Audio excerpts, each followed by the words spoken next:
This is Michael Orrell of MobileBurn.com, and today I have with me the T-Mobile Shadow, the 2009 version, not to be confused with the earlier version that was also called the T-Mobile Shadow.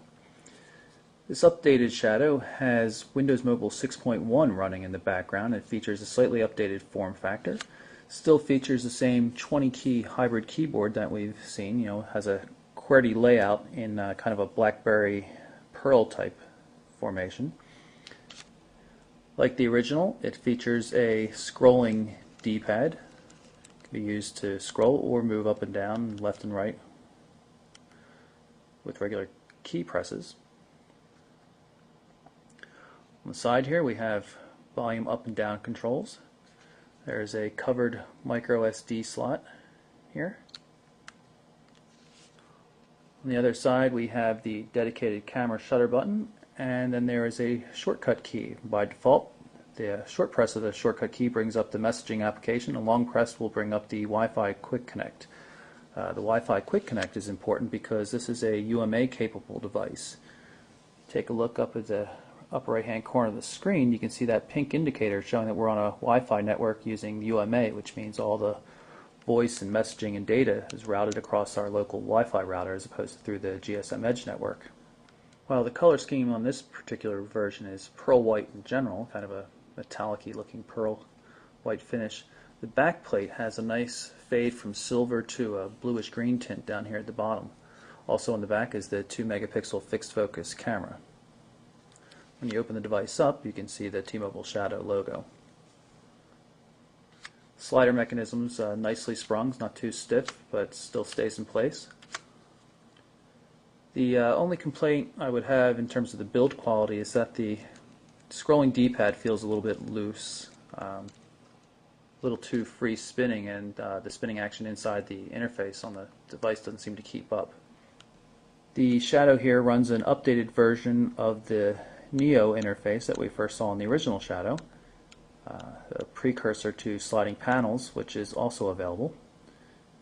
When you're using the D-pad to go up and down, it switches from one panel to the next, but the scrolling action moves through the various pieces of information on that panel. You can see we look here at music. There's 2 songs preloaded on the device, Avril Lavigne, and then there's a Dave Matthews album as well. You can see the album art shows up on the display. When you're in these various panels like this, you can see that the right soft key takes you to something related. In this case, pressing the right soft key brings up the Windows Media Player.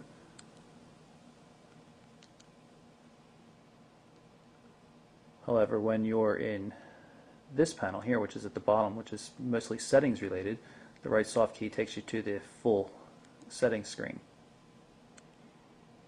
But from here you can still get to the things you need to get to most. Here's the COM Manager for configuring, turning on Bluetooth, Wi-Fi, that kind of thing.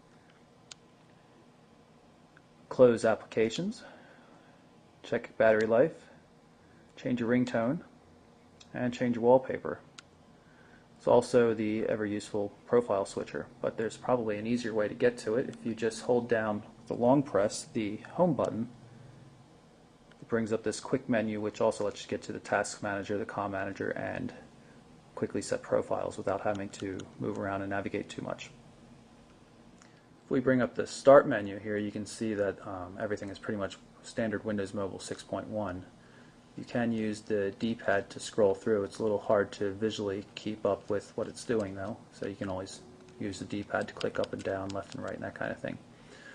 This left soft key will also move you from page to page.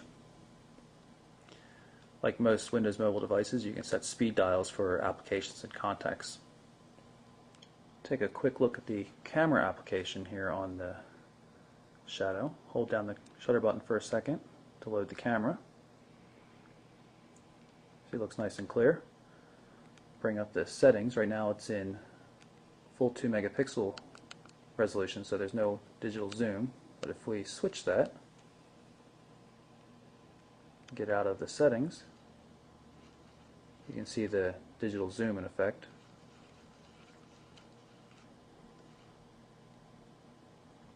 Moving left and right on the D-pad switches modes.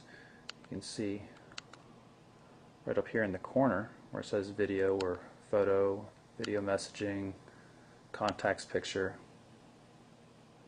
There are also some frames, sports mode, and regular photo mode again. Pressing up here, the upper right hand corner will bring up the album. We don't have a lot of photos in there at this point. And of course the shutter button takes the picture. You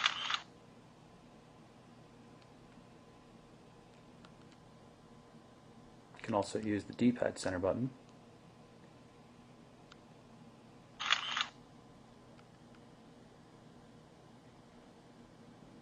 So in general, it works pretty nicely.